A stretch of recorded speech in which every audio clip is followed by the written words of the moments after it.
आलिया भोगासी असावे सादर देवावरी भार घालोणिया मग तो कृपा सिंधू निवारी साकडे येरते बापुडे काय रंग। प्रस्तुत कीर्तन रूपी सेवेकरता घेतलेला अभंग देहूचे सुप्रसिद्ध साधू जगद्गुरु जगतवंदनीय श्रीमंत श्री तुकोबाराय यांचा सर्वांच्या परिचयाचा।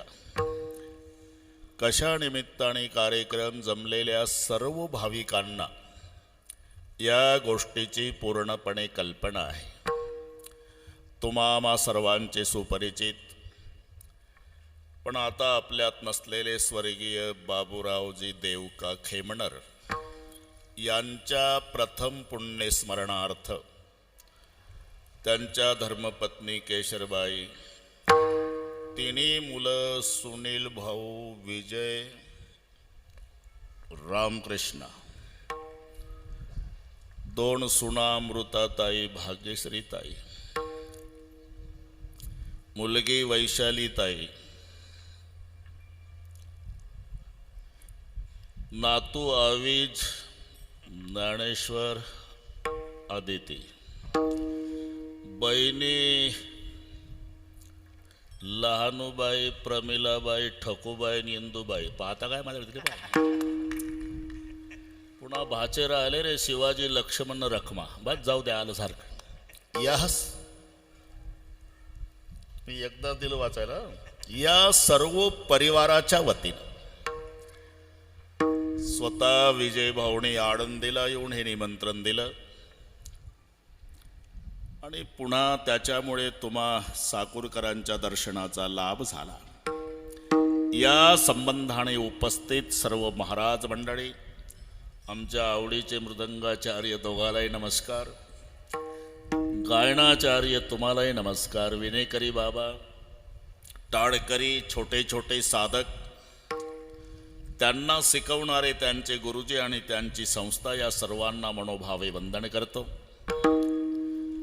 उपस्थित आई बहिणी, वडीलधारी मंडळी, मान्यवर मंडळी, लांबून लांबून आलेले जाणते पारमार्थिक श्रोते आणि खेमणर परिवाराचे नाते गोते, या सर्वाच्या एकत्रीकरणानं कार्यक्रमाला लाभलेलं सौंदर्य। विठ्ठल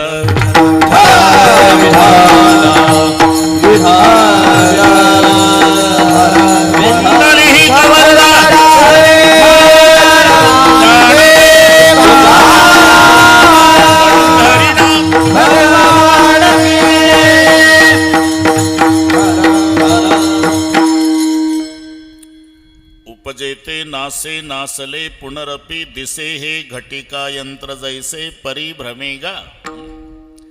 ज्यांच्या स्मरणार्थ कार्यक्रम आहे, मला त्यांनी कल्पना दिली, त्यांना परमार्थाची आवड, हरिपाठ, चिंतन, ज्ञानेश्वरीचं वाचन, विचार सागर,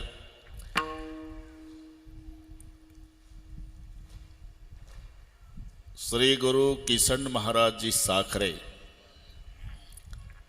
यांच्यावर त्यांची पांडुरंगासारखी श्रद्धा। सहकारी सोसायटीचे माजी संचालक होते। कृष्ण जन्माचा उत्सव असला की तो आनंदाने साजरा करायचा, सगळ्या पारमार्थिक कार्यामध्ये सहभाग असलेले, सूर्याचा उदय आणि सूर्यास्त ह्या गोष्टी नैसर्गिक आहेत, सर्वांना माहिती आहे, त्याच्याबद्दल वाईट वाटायचं कारणही नाही। रोज सूर्याचा उदय होतो आणि अस्तही होतो, रोजच। पण वाईट या गोष्टीचं वाटतं, बाबूरावजीचं जाणं हे भर दुपारी मावळलेला सूर्य याचं वाईट वाटतं। 7 वाजता मावळला तर काही वाटत नाही, नैसर्गिक नियम आहे, पण हा दुपारी 2लाच गेला हा सूर्य, याचं वाईट वाटतं। पिकलं पान गळून पडणे हा नैसर्गिक नियम आहे आणि ते गळालंच पाहिजे, गळालंच पाहिजे। आम्ही ज्याला मरण समजतो, साधू संत, विठ्ठल विठ्ठल कुंडली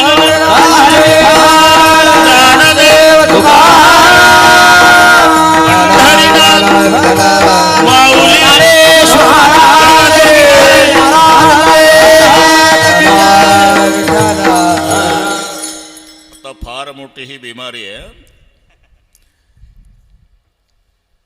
तुकारामबाई बापू सांगतात की सध्या कलियुग घुसलंय ते मोबाईलच्या रूपानं. कीर्तनातून उठवतं ते, चालू कीर्तनातून. पूर्वी नव्हते. म्हणून थोडासा मोह टाळायचा. त्यात महाराज लोकांनी तर टाळायचाच, मग बाकीच्यांना बोलता येतं आम्हाला. मग हे चावडीवर दरोडा झाला ना तुम्ही. ते तर येणारच आहे. पण समजा आपण 12 वाजेपर्यंत बंद ठेवला तर तुम्हाला केंद्र सरकारची नोटीस येणार आहे का, बंद ठेवल्याबद्दल दंड म्हणून? म्हणून जिंदगी जब तक रहेगी फुर्सत ना मिलेगी, काम से कुछ समय ऐसा निकालो, प्रेम कर लो राम से. विठ्ठल विठ्ठल.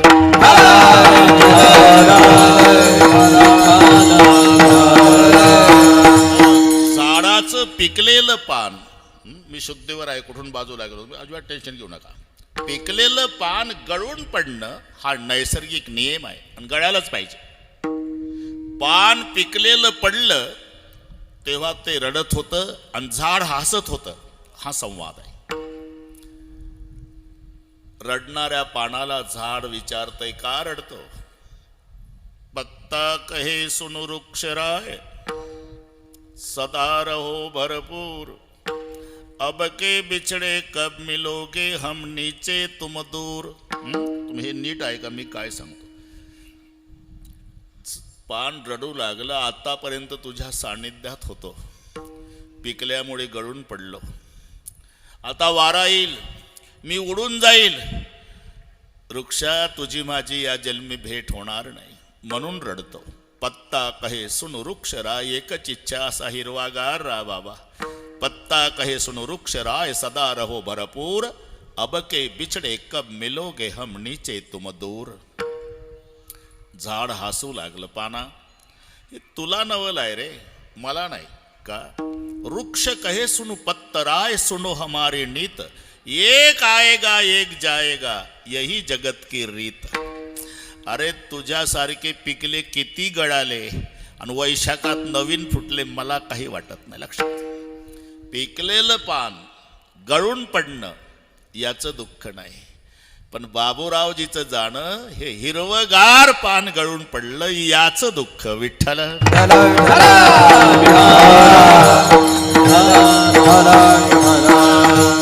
आणि एक लक्षात घ्या, व्यक्ती एकटा जात नसतो, हे आपल्या लक्षात येत नाही.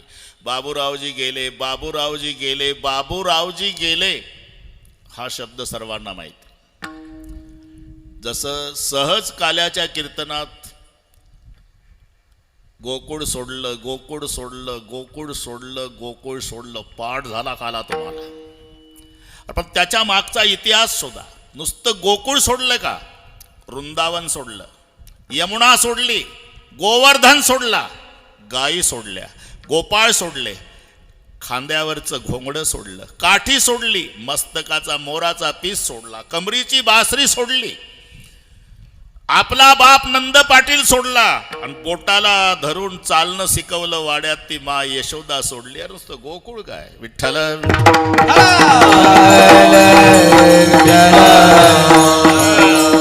तसं व्यक्ती जातो तो एकटा जात नाही, मग मुलीच्या माहेरचा आनंद घेऊन जातो,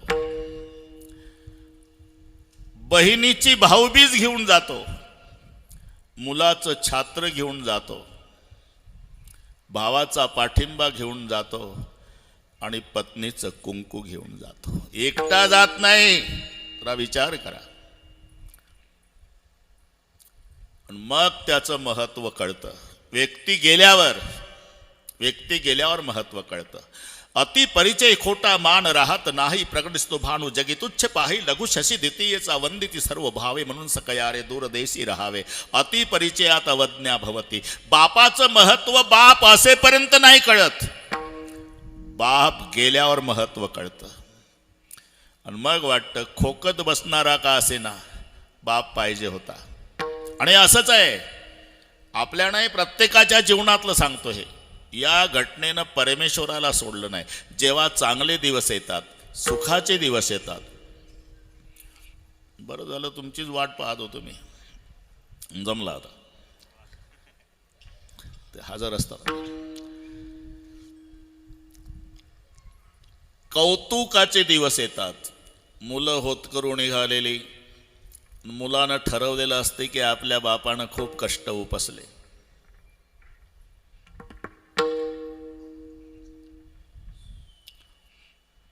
बसा आता. नेहमीचे आहे ते आमचे मोठे, सोडत नाही मला. तुम्हीच कधी येत नाही. नाही इथं येणं काय नवल आहे, इथलं तुम्हीच इथलेच आहे. ते लांबून आले हे महत्वाचं आहे ना. विठ्ठल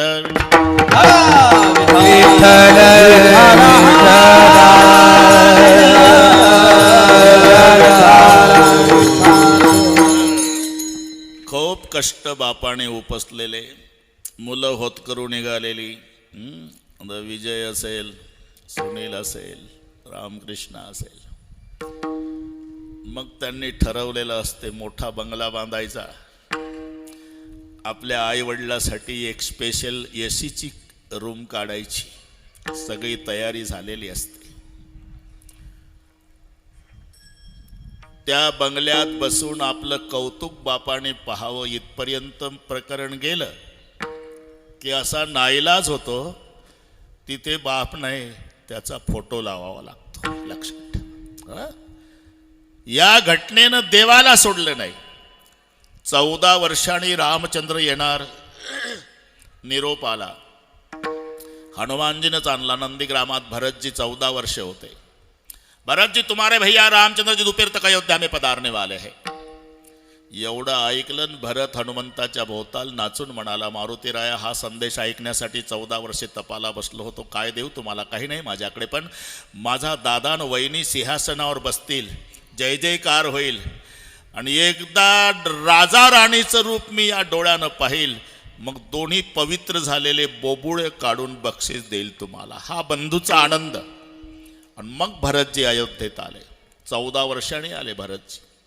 माय कौसल्याच्या महालापुढे, माताजी माताजी आवाज ओळखला ना. आई बाहेर आली. क्या हुआ बेटा? अबे भी संदेशा मिला है माँ. मेरे भैया, मेरे परमात्मा, मेरे उद्धारक, मेरे राजा, मेरे सरकार, मेरे भगवान रामचंद्र आज दोपहर तक अयोध्या में पधारने वाले हैं. एवढं ऐकलं, रडणं सुरू झालं मायचं. भरतजी म्हणतायत, माँ मेरा भैया 14 साल के बाद आ रहा है, आपको खुशी नहीं हो रही? हो रही बेटा. तो रो रही क्यों? रोने का अलग कारण है बेटा. आज तुम्हारे पिता दशरथ जी की याद आई. अगर वो होते तो नाचने लग जाते. उनकी इच्छा थी राम का राज तिलक देखने की. जरा विचार करा. या घटनेनं देवाला सोडलं नाही, ते लेकाचा राज्याभिषेक बघायला बाप नाही. विठ्ठल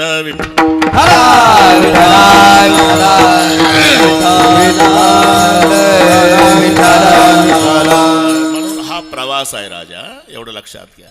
आणि प्रवास जर सिद्ध झाला तर प्रवास हा वयमानावर नसतो, तिकिटावर असतो. हे लक्षात ठेवा. ज्याचं तिकीट जिथे संपलं ना, त्या प्रवाशाला तिथे उतरावं लागतं. आपण प्रवासीच आहोत. काय म्हणतील तुम्ही नागपूरहून, आम्ही साकूरचे. नाही, आपण प्रवासी. म्हणजे प्रवास कधी संपतो? साकूरचा माणूस संगमनेरला गेल्यावर संगमनेरहून येतो, बाथरूममध्ये फ्रेश होतो, ज्या सोफा शेटवर बसलं तिथंच येऊन बसतं संध्याकाळी आणि बायकोला म्हणतं आण बरं चहा. कटकट संपली एकदाची. म्हणजे जिथून सकाळी गेलं तिथं संध्याकाळी आलं, म्हणजे प्रवास संपला. तसं आपण जिथून आलो तिथं एकदा जाऊ म्हणजे प्रवास संपणार आहे. सध्या आपण प्रवासी आहोत. जर प्रवास सिद्ध झाला तर प्रवास वयमानावर नाही, तिकिटावर. हे लक्षात ठेवा. ज्याचं तिकीट जिथे संपलं तिथे उतरायचंच आहे. नाही तर हे वैचित्र्य माझ्यापेक्षा तुम्हाला चांगलं माहिती आहे. 22 वर्षाचा तरुणाबाण नातू मरतो, 92चा आजोबा काठी टेकत काठी टेकत काठी टेकत स्मशानभूमीत जातो प्रेत यात्रेत. ज्याची चिता पेटली धाड धाड धाड धाड स्मशानात, ते जवान पोर आहे 22चं. आणि जे हुनके देऊ देऊ रडतं म्हातारं, ते आहे 92चं. अरे असं का झालं? उत्तर आहे तिकीट संपलं. विठ्ठल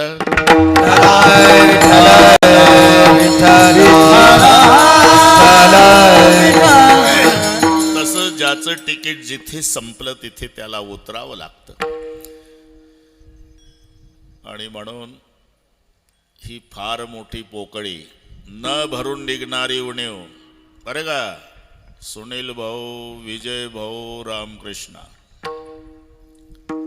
तुम्ही अजून मोठे व्हा, तालुकाभर तुमच्या पाठीवर शाबासकीची थाप पडू द्या, पण बाबूरावजीच्या शाबासकीत जे प्रेम न स्वाभिमान होता, अरे तो टाटा बिर्लाच्या शाबासकीत नाही, एवढं लक्षात. पुत्राच्या विजये पिता संतोषत जाय. पुत्र विजयाचा खरा आनंद होत असतो तो जन्मदात्या बापाला.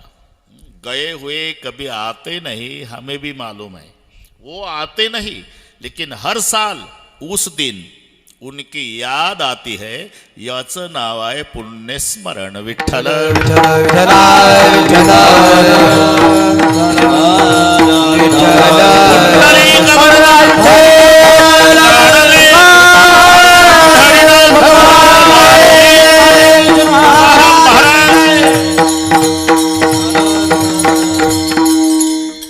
प्रत्येकाला ही विधी लिखित आहे. पिलब्ध पहिले रचा पाछे रचा शरीर, तुलसी चिंता क्यों करे रे, भज भज रे रघुवीर. आधी रचना प्रारब्धाची आहे, त्याच्या आधारे शरीराची रचना आहे. आधी प्रारब्ध नंतर शरीर. मग जसं जसं प्रारब्धात असेल तसं भोगावं लागतं. हे नसेल पटत तर आधी रूळ टाकले, रूळ रेलगाडीचे, आणि मग धावली रेल्वे, तर मान्य आहे ना. रुळाला वळण आहे, कल्पनाला काही खर्च आहे का त्याला. रुळाला वळण आहे बरं का साहेब, आणि ड्रायव्हर खूप हुशार आहे. त्यानं ठरवलं आता 10 किलोमीटरचं वळण घेतल्यापेक्षा सरळ रेल्वे आपण संगमनेर शहरातून नेऊ. त्याच्या बापान जाईल का आता? का आता ड्रायव्हरच्या ताब्यात नाही, गाडी रुळाच्या आधी नाही. तसं आम्ही दुःख न भोगण्याचा प्रयत्न केला तरी भोगावं लागतं. का शरीर प्रारब्धाच्या अधीन आहे. देह तव आहे प्रारब्धा अधीन, देह तव आहे प्रारब्धा अधीन, देह तव आहे प्रारब्धा अधीन, देह तव आहे प्रारब्धा अधीन.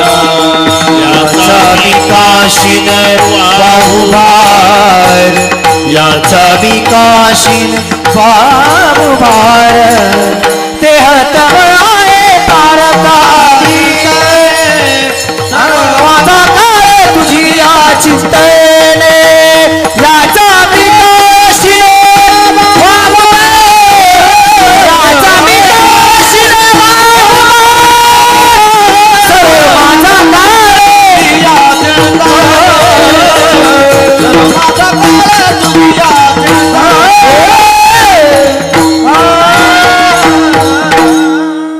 देह तव आहे प्रारब्धा अधीन.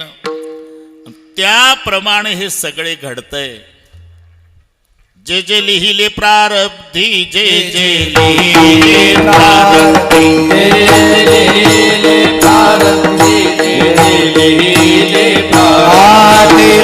चुके कर्म कधी, तेन चुके कर्म कधी, तेना चुके कर्म कधी, तेना चुके कर्म कधी. होणार सारखी बुद्धी, होणार सारखी बुद्धी, होणार सारखी बुद्धी, होणार सारखी बुद्धी. कर्म रेखा टळेना, रेखा टळेना, कर्म रेखा टळेना, रेखा टळेना. नकळे पुढील होणार, नकळे पुढील होणार, नकळे पुढील होणार, नकळे पुढील होणार, नकळे पुढील होणार, नकळे पुढील होणार.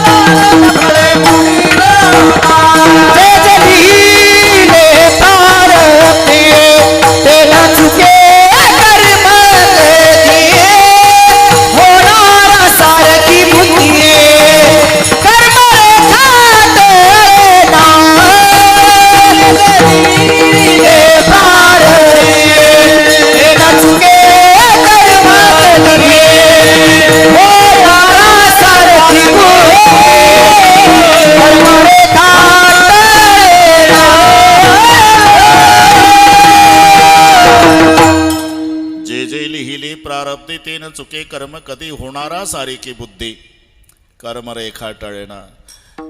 नाही तर हिरो होंडा घेऊन दिली बरं का पप्पानी. एकुलता एक मुलगा, लग्न व्हायचंच आहे 20 वर्षाचा, आणि अशी गाडी पळवतं. 5-25 लोक एक दिवस आले वाड्यात. पाटील आहे का घरी? या ना आत. चहा पाणी कांदा पोळी झालं. कसं तुमच्याकडे झालो? अहो ते तुमचं पोर गाडी पळवतं का हेलिकॉप्टर? एक दिवस पोत्यात आणावं लागेल गुंडाळून. ठीक आहे, मी सांगतो. मायबाप जेवले नाही त्या दिवशी. 100 एकर जमीन, अर्ध्या एकरात वाडा. लोक म्हणतात एवढी पळवतं गाडी, गुंडाळून पोत्यात आणावं लागेल. काय करायचं आहे वैभवाचं? हे मायबाप झाल्यावर कळतं, मुलांना कळत नाही. थोडा मुलगा उशिरा आला तरी मायबाप बेचैन होऊन जातात संध्याकाळी. मुलगा आला उशिरा, सकाळी पुन्हा त्यानं गाडीला किक मारली तेव्हा मायबाप पुढं, मुलगा बसलेला गाडीवर. एक हँडल आईनं धरला, एक बापानं. काही बोलले नाही, फक्त रडणं सुरू झालं मायबापाचं. 20 वर्षाचा मुलगा हिरो होंडावर आहे आणि हँडल धरून रडणारे मायबाप वाड्यात. का रडताय? का रडता बाबा? अरे वैरी आहे का गाववाले? काल आले होते,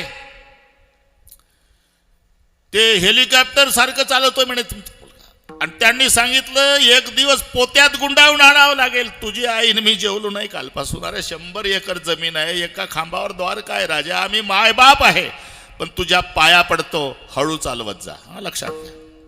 हो आई, हो बाबा हे म्हणतं घरी, हळूच निघतं.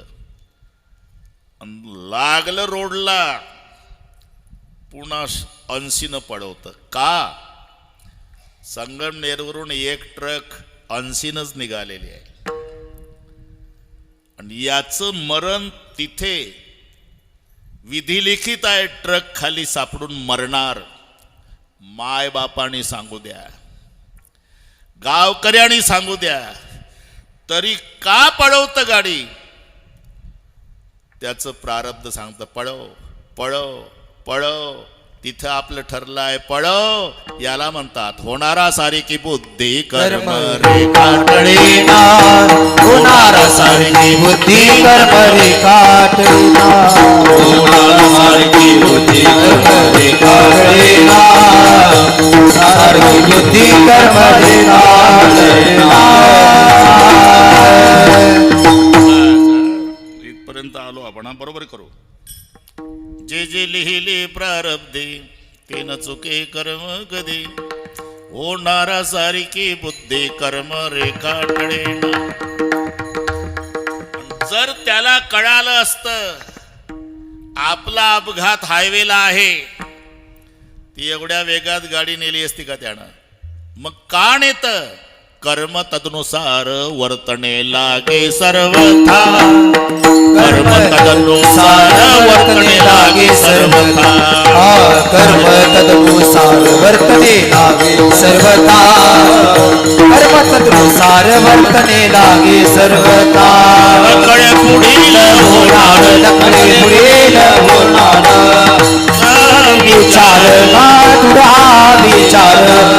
कर्म तदनुसार वर्तने लागे सर्वथा. कर्म तदनुसार वर्तने लागे सर्वथा. कर्म तदनुसार वर्तने लागे सर्वथा. कर्म तदनुसार वर्तने लागे सर्वथा. नकळे पुढील होणार भूत भविष्य हा विचार. मग जसं कर्म आहे कर्मे तदनुसार वर्तने लागे सर्वथा. त्याचेच हे 3 विभाग आहे कर्माचे. एक प्रारब्ध आहे, एक क्रियमाण आहे, आणि एक संचित आहे. सोपं आहे. आता भोगतोय ते प्रारब्ध, साचलंय ते संचित, आणि चालू आहे ते क्रियमाण.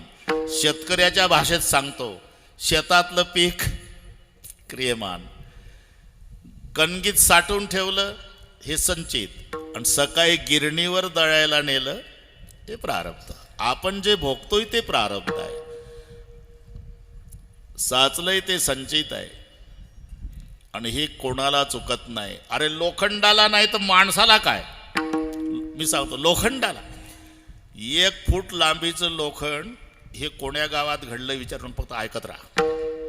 मधून तोडलं साहेब, 6-6 इंचाचे 2 तुकडे झाले. अर्धा तुकडा 6 इंचाचा त्याचा चिमटा केला आणि अर्धा तुकडा 6 इंचाचा त्याचा चमचा केला. आधी एकच होतं, अर्ध्याचा चमचा आणि अर्ध्याचा चिमटा. काय झालं? चिमटा और चमचे से होत बड़ी तकदीर, चिमटा जलता अंगार में चमचा खाता खीर. हे तर माहिती आहे ना तुम्हाला. आधी एकच होतं पण 2 तुकडे झाले, एकाचा चिमटा एकाचा चमचा. एवढं बदललं, चिमटा जन्मभर निखारे उचलतो आणि चमचा खिरीच्या पातेल्यात मजा मारतो. चमच्याची मजाच, फक्त आपला चमचा इथंच राहू द्या, फिरू नका. बरं का साहेब, पूर्वी चमचे नव्हते. हे जुने लोक हातानं जेवायचे, राजा हातानं जेवायचे. आता चमचा, सकाळी आंघोळ झाली की कांदा पोह्याची प्लेट त्याच्यात चमचा, उपीट त्याच्यात चमचा. मी म्हणतो पोह्याच्या आणि याच्यामध्ये घुसायचं कामच काय चमच्याचं? त्यालाच म्हणतात चमचा. बरं का, दोनच्या मध्ये घुसतो, नाही तर तोंडाचं काम तोंड करतं, हाताचं काम हा मध्ये लुडबुडतं, त्याचं नाव चमचा. चिमटा और चमचे से होत बडी तकदीर, चिमटा जलता अंगार में चमचा खाता खीर. हे लोखंडाचं प्रारब्ध. दगड 5 फूट लांबीचा होता, तोडला मधून, 2.5 फुटाचे 2 तुकडे केले. दगडाचं प्रारब्ध. 2.5 फुटाची मूर्ती केली, ते सिंहासनावर बसवली आणि 2.5 फूट होता तो लावला पायरीला. काय झालं? जे मूर्ती तिथं डोकं टेकवतात माणसं आणि जे पायरी त्याच्यावर लाता, हे दगडाचं. पूजा एकावरी पाय ठेवी, पूजा एकावरी पाय ठेवी, पूजा एकावरी पाय ठेवी. तुका म्हणे देव पाषाण पायरी, देव पाषाण देव पाषाण पायरी, देव पाषाण पूजा एकावरी पाय ठेवी.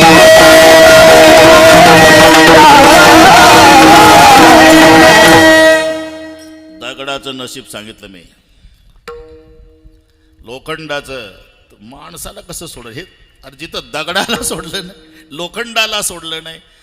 एकाच बागेत फुलं असतात पण 3 प्रकार पडतात. उत्तम नशीबवाले फुलं साईबाबाच्या डोक्यावर, मध्यम प्रारब्धवाले माणसाच्या गळ्यात, कनिष्ठ प्रारब्ध ज्याचं ते चालले प्रेतावर. हे फुलाच. बरं जाऊ द्या, जुन्या मावल्या असेल त्यांना सांगतो. पूर्वी मातीचे भांडे होते जुने. त्या म्हाताऱ्या बसायच्या. जिचं घर आहे तिचं वय 85 आहे, तिच्याच वयाच्या 3रा प्रहारा म्हाताऱ्या काठी टेकत बसल्या 10-5, आणि ते शिंक्यावर होतं मातीचं भांड. आबाई काय भांड बरंच जुनं दिसतंय. आबाई म्हणाली, मला नाही आठवत, पण माझी आजी सासू सांगायची तिच्या आजी सासूच्या हातचं. घरी गेल्यावर हिशोब करा बरं का. हे कळलं ना? एक नसीबवान भांड 5-5 पिढ्या त्याच्यात लोणी ठेवण्यात येतं. उत्तम प्रारब्ध. मध्यम प्रारब्धवालं स्वयंपाकाला वापरतात आणि कनिष्ठ प्रारब्ध ज्याचं आहे ते आजोबाला उठता येत नाही म्हणून. पुढचं कळलं वाटतं तुम्हाला? ऐसे भिन्न भिन्न साठे, ऐसे भिन्न साठे, ऐसे भिन्न भिन्न साठे, ऐसे भिन्न भिन्न साठे. केले प्रारब्धाने वाटे, केले भारताने वाटे केले, भारताने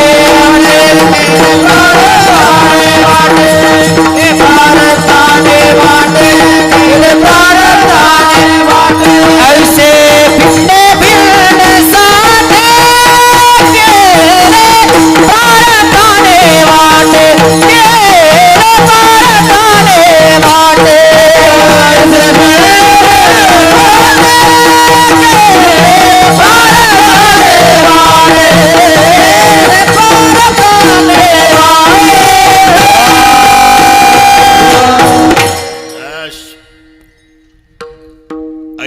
भिन्न भिन्न साठे केले प्रारब्धानं वाटे. अरे मातीच्या भांड्याला प्रारब्ध, लोखंडाला प्रारब्ध, दगडाला प्रारब्ध, फुलाला प्रारब्ध, प्रत्येकाला ऐसे भिन्न भिन्न. काही काही माणसं म्हणतात तुम्हाला काही माहिती आहे का महाराज? काय नरेंद्र मोदी साहेब ने मी एकाच वर्गात शिकलो. हो ते शिकले चांगलं झालं, पण ते पंतप्रधानच झाले पाहिजे. तू कोयते घेऊ घेऊ ऊसच तोडला पाहिजे का? याचं नाव प्रारब्ध आहे. मोदी साहेबाचं काय सांगतो? अरे एकही गुरु से विद्या पडे थे, कृष्णा थे छोटे, सुदामा बडे थे. मोदी साहेबाचं नंतर पाहू आपण. कृष्णा आणि सुदामा एका गुरुजीकडे शिकले ना. मग काय झालं? एक जर निघाला बाहेर, भालदार चोपदार ललकार्या, राजाधिराज, तो प्रसंग उभा करावा, तसं काही नाही. महाराज, द्वारकाधीश, कृष्णचंद्र भगवान पधारे हे. तो निघला की ललकार्या, आणि हा दरवाजात आला की दार बंद. होय पुढच्या घरी. एकही गुरु से विद्या पडे थे, कृष्णा ते छोटे, सुदामा बडे थे. म्हणून प्रत्येकाला हे भोगावंच लागतं. आणि तुम्ही कुठेही जा, ते तुम्हाला सोडत नाही.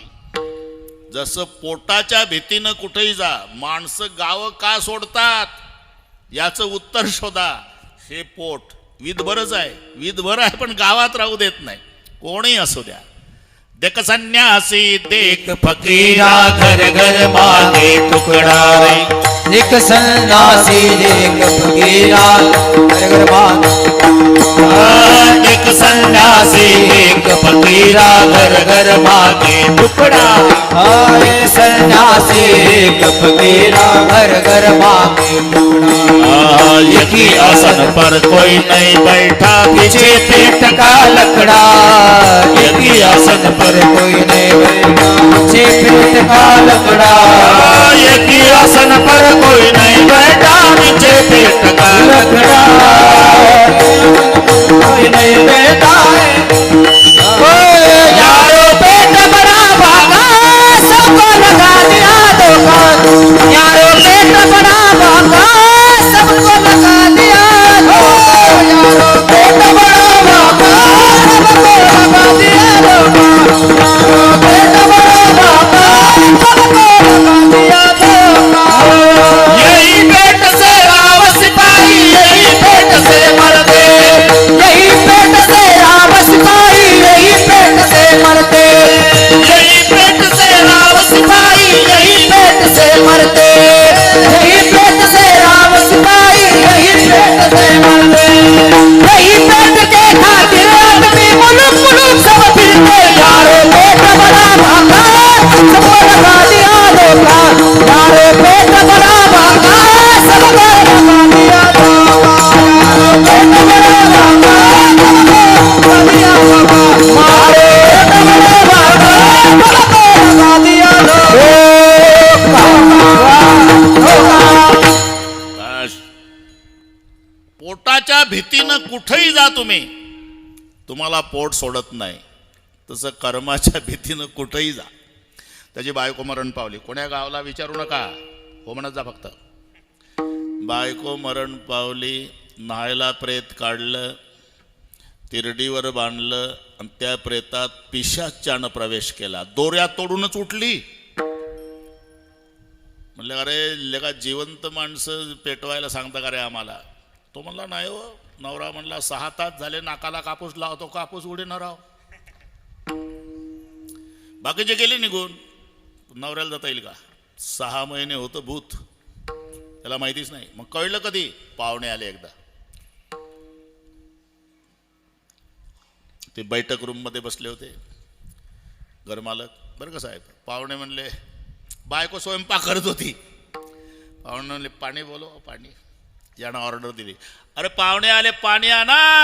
ए ती उठली नाही. तिथून तांब्यान फुलपात्र भरलं, हात पुरवला बैठक रूम मध्ये. 25 फुटाचा पीबीसीचा पाईपच. एवढा लांब हात बघितल्यावर साहेब पाहुणे पाणी पिल का? पाहुण्याचं पाणी पाणी झालं, बिना पाण्याचे गेले. पण नवऱ्याला संशयाला, बाप रे तर भूत आहे. नरड दाबून मारल. मला तरी शंका होती 6 महिन्यापूर्वी हे 6 तासाची डेड बॉडी उठलीच कशी. त्यानं ठरवलं आज निघून जाणे.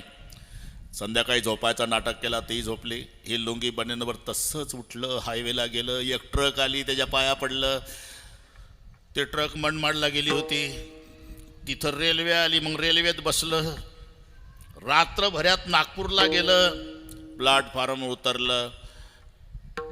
म्हणलं आता इकडे बूट पॉलिश करू नाही तर हमाली करू, पण भूताच्या ताब्यातून वाचलो. ते प्लॅटफॉर्मवर नळ असतो रेल्वेच्या, तिथं गेलं तोंड धुवायला. पुढचं आहे का, हे तोंड धुवायला गेलं तर बायको पॅन्टनं मॅनेला घेऊन उभी. मी तिथंच होतो म्हणून सांगतोय. हे तिच्याकडे पाहत, ती याच्याकडे. तू आली, अहो तुम्ही लुंगीवरच आला, मग मी साकूरून आली पॅन्ट घेऊन. बस विनोद सोडा, तुम्ही कुठेही जा, कर्म तुम्हाला सोडत नाही. कर्म ते सांगा ती पुढे चाले, कर्म ते सांगा ती पुढे कर्माच्या भयाने गेलो रातोराती.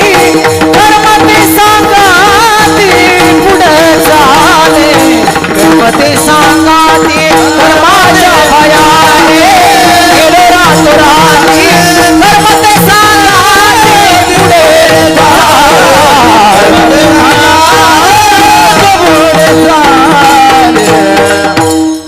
कर्माच्या भयाने गेलो रातोराती, कर्म ते सांगा ती पुढे चाले. कर्माच्या भयाने बैसलो समाधी, कर्म माझ्या आधी जाऊनी बैसे. कर्माच्या भयाने बैसलो कपाटी, कर्मा हाती काठी लागे पाठी. म्हणून तुका म्हणे कर्मा किती तुला भ्यावे, किती पळसी कर्मा भेन. अरे कुठेही गेला तरी तुमचं कर्म तुम्हाला सोडत नाही ना, भोगावंच लागतंय ना. मग महाराज म्हणता आता घाबरायचं नाही, उलट तयारी ठेवा. आलिया भोगसी असावे सादर, आलिया भोगसी असावे सादर. आलिया भोगसी असावे सादर, आलिया भोगसी असावे सादर. आलिया भोगसी असावे सादर, आलिया भोगसी असावे सादर. आलिया भोगसी असावे सादर, आलिया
भोगसी असावे सादर. देवावरी बार घालोनियान, देवावरी बार घालोनियान, देवावरी बार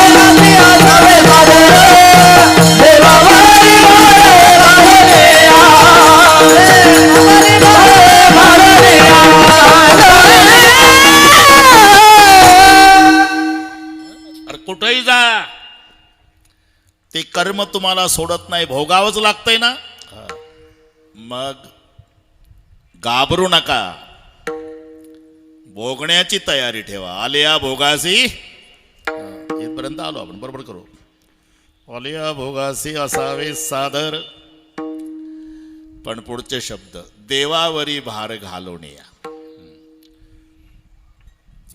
त्याच्यावर जबाबदारी टाकल्याशिवाय तो आपल्या प्रकरणात लक्ष घालत नाही, हे लक्षात ठेवा. नाही तोपर्यंत द्रौपदीला वडत आणलं, सगळे महाभारत पाठ आहे तुम्हाला. कौरवी पांचाळी सभे माझे आणली, पण द्रौपदी वडत आणल्याबरोबर भीष्माचार्याकडे पाहत होती, म्हातार न्याय देईल. आचार्य केस आहे दुःशासनाच्या हातात, 5 मिस्टर बसले स्टेजवर, 1000 हत्तीचं बळ भीमदादा, त्याच्या बायकोचे केस दुसऱ्याच्या हातात. काय झालं असेल? डोळ्याला धारा लागल्या आणि द्रौपदीनं पहिला प्रश्न भीष्माचार्याला, आचार्य मी हारली का? म्हणजे ओ पहिल्यांदा माझे 5 पती हारले जुगारात माझ्या आधी, मग हे कौरवाच्या ताब्यात गेले का नाही? मग ताब्यात गेलेल्याला स्वतंत्र द्रौपदी पणावर लावण्याचा अधिकार काय? तो स्वतंत्र पाहिजे ना. हे सभा पर्वातलं सांगतो, निरुत्तर केलं भीष्माला. पणावर लावणारा साहेब स्वतंत्र पाहिजे का नाही? हे 5 माझ्या आधी हारले म्हणजे कौरवाच्या ताब्यात गेले. मग पारतंत्र्यात गेलेल्याला स्वतंत्र द्रौपदी पणावर लावण्याचा अधिकार काय आचार्य? पोरी, तुझं खरं असलं तरी मी यावेळेला न्याय देऊ शकत नाही, कारण यांचं खाल्लेलं आहे बरं का. ही बिमारी तेव्हापासूनची, यांचं खाल्लंय. अर्थस्य पुरुषो दासो दास्य स्तोर्थो न कस्यचित इति सत्य महाराज बद्धे स्मर्थे न कौरवैः इति भीष्म उवाच. हा सगळ्या सभापर्व पाहून घ्या तुम्ही. आपलं ठोकाठकी नाही चालत, पेपर वाचून कीर्तन नाही. पाहुणी या ग्रंथ. विठ्ठल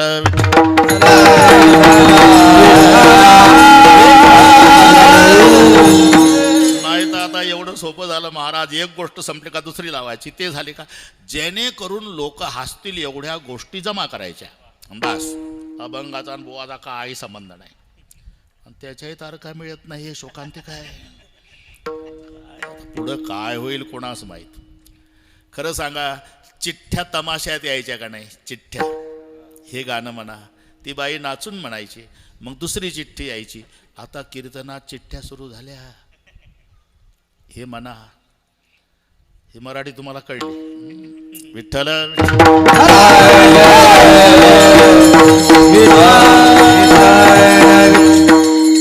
अर्थस्य पुरुषो दासो दास्य स्वर्थ न कशी सत्य महाराज बद्धे स्मर्थेन कौरवैः. मी कौरवाचा बांधल्या गेलो. आता द्रौपदी रागावली. नसा सभा यत्र न संति रुद्धाः. ही सभा पर्व आहे, 18 पर्व आहे ना महाभारताचे, त्यातलं सभा पर्व. नसा सभा यत्र न संति रुद्धाः. आचार्य, धिक्कार असो त्या सभेचा ज्या सभेत म्हातारे नाही. आता पुढचा ऐका. आणि धिक्कार असो त्या म्हाताऱ्यांचा खाण्यापोटी खरं बोलत नाही. द्रौपदी जाऊ द्या, जाऊ द्या म्हणजे आता 11:15 झाले, जाऊ द्या. द्रोणाचार्याकडे पाहिलं, त्यांनी घातली मान खाली. मग कृपाचार्याकडे पाहिलं, त्यांनी मान खाली घातली. जाऊ द्या, हे 3 बाहेरचे आहे, पण माझे हक्काचे 5 मिस्टर आहे बरे का. म्हणून 5 पतीकडे पाहिलं, 4घानं घातल्या मानाखाली. पण गरम रक्ताचा दादा होता एक. 1000 हत्तीची ताकद, ताडकन उठणार. तसा धर्मराजानं मांडीवर थाप, बैस खाली. आता हे मराठी सांगतो. दिदले दुःख पराने उसने फेडू नयेची सोसावे, आणि देवतयाला शिक्षा देईल म्हणून उगीची बैसावे. मराठीची मजा पहा. शब्द दोघाही भावाचे तेच आहे, पण अर्थ 2 झाले, कारण थांबण्यामधला फरक आहे. हे एकच भाषा आहे मराठी, कोणाला किती बाता हाणू द्या. पण जगातली धनवान भाषा, श्रीमंत भाषा मराठी. कारण भाषेचं ऐश्वर्य कशावर असते?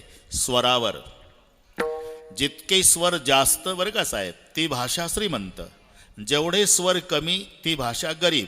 म्हणून जगातली सगळ्यात गरीब भाषा ठरली इंग्रजी, कारण 5 स्वराची आहे, ए ई आय ओ यू. धनवान भाषा ठरली जगात ती मराठी, 16 स्वराची आहे. 16 स्वर कोणत्याच भाषेला नाही, एक मराठी सोडली तर. म्हणून छातीला हात लावून माऊली माझा मराठाची बोल कौतुके अमृताती पैजा जिंके. म्हणून मजा सांगतो मी. 2 अर्थ कसे झाले. धर्मराजाचे शब्द, दिधले दुःख पराणे उसने फेडू नयेची सोसावे, देव तयाला शिक्षा देईल म्हणून उगीची बैसावे. तेच शब्द भीमाचे. दिधले दुःख पराणे उसने फेडू नयेची सोसावे, देव तयाला शिक्षा देईल म्हणून उगीची बैसावे. विठ्ठल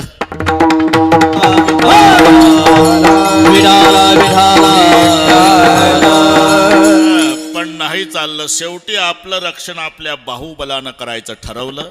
नाईलाज झाला आणि मग किसनरावला मोबाईल केला बरं का. कुठे गुंतलासी, कुठे गुंतलासी द्वार के चाराया, कुठे गुंतलासी द्वार के चाराया, वेला सजया राविये वेला सजया राविये.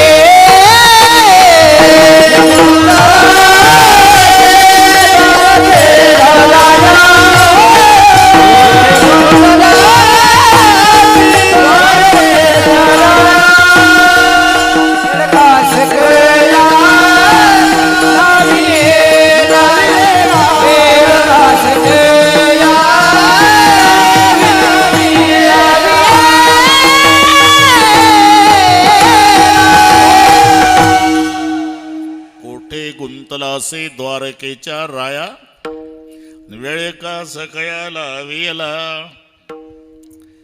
दावला देव वस्त्र पुरवले, ठीक आहे. पण द्रौपदी म्हणाली, देवा न सांगता तुम्हा कळो येते अंतर. तुला कळत नव्हतं का माझी द्रौपदी आता ओढत नेणार आहे सभेत. तुझे मिस्टर जुगार खेळायला बसले तेव्हाच कळत होतं पुढे काय काय होणार आहे. मग कुठं चहाला गेलता का हॉटेलमध्ये? नाही, 10लाच आलो. 10ला आलो. मग दीड तास कुठं गेला? गंमत बघत होतो. कशाची? खरं सांग द्रौपदी, रागावू नको. ओढत आणल्या माझी आठवण आली का? इमानदारीने सांग. मी 10 वाजल्यापासून गंमत पाहतो हायवेला. तू पहिलं त्या म्हाताऱ्याकडे बघत होती, त्यांनी खाली मान घातली. द्रोणाचार्याकडे बघत होती, त्यांनी खाली मान घातली. कृपाचार्याकडे बघत होती, त्यांनी खाली मान घातली. शेवटी वाटलं 5 मिस्टरपैकी एखादं उठल, त्यांनी खाली माना घातल्या. शेवटी वाटलं माझ्या बाहुबलानं रक्षण करील, याच्यात गेला 1.5 तास. मग मला मोबाईल केला, मग धावलो. का? माझं ठरलंय, भार घातली यावरी होईल कैवारी नारायण, होईल कैवारी नारायण, होईल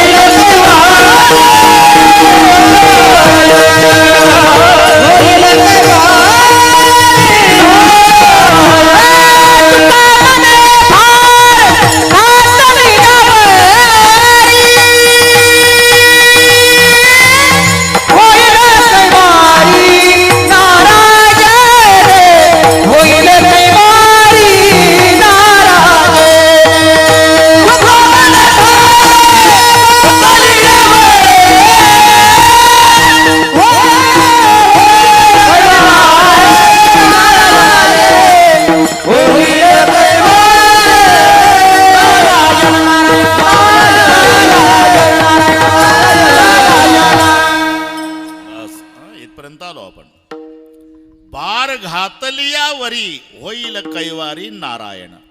बार घातल्याशिवाय तो कैवार घेत नसल्यामुळे आलिया भोगासी असावे सादर. ठीक आहे, पण देवावरी भार घालून या. आता पहिलं चरण करतोच पूर्ण, आता थोडंसं वेळ. ठीक आहे, देवावरी भार घालून या आणि एकदा त्याच्यावर भार घातला ना मग कृपा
आता मग शब्दापर्यंत आलो आपण. मग म्हणजे चहाचा नाही.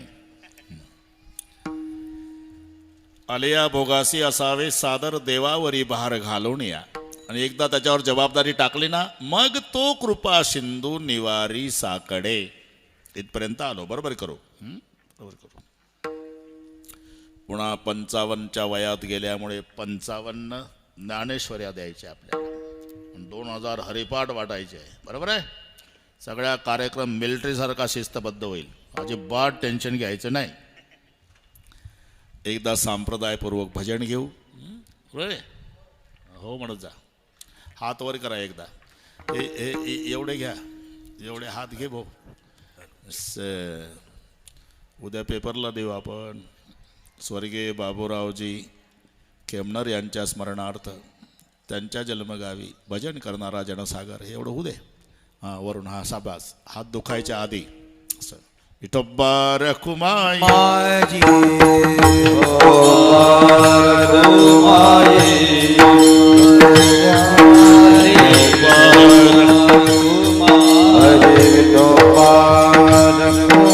कुंडली गवरदा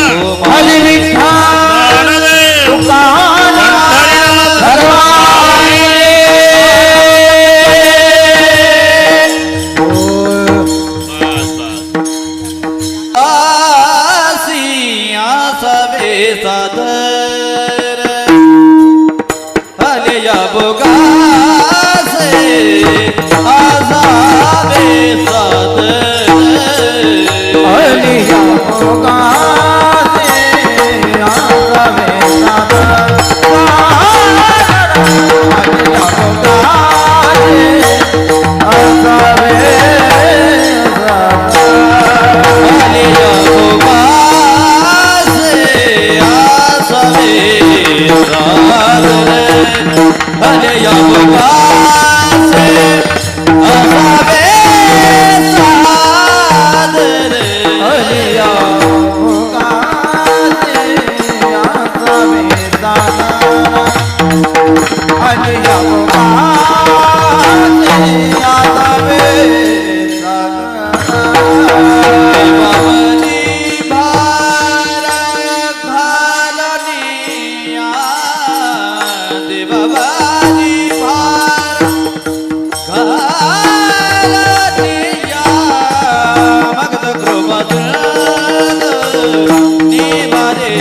जाकडे मग तो कृपा नेवाद जाकडे देवा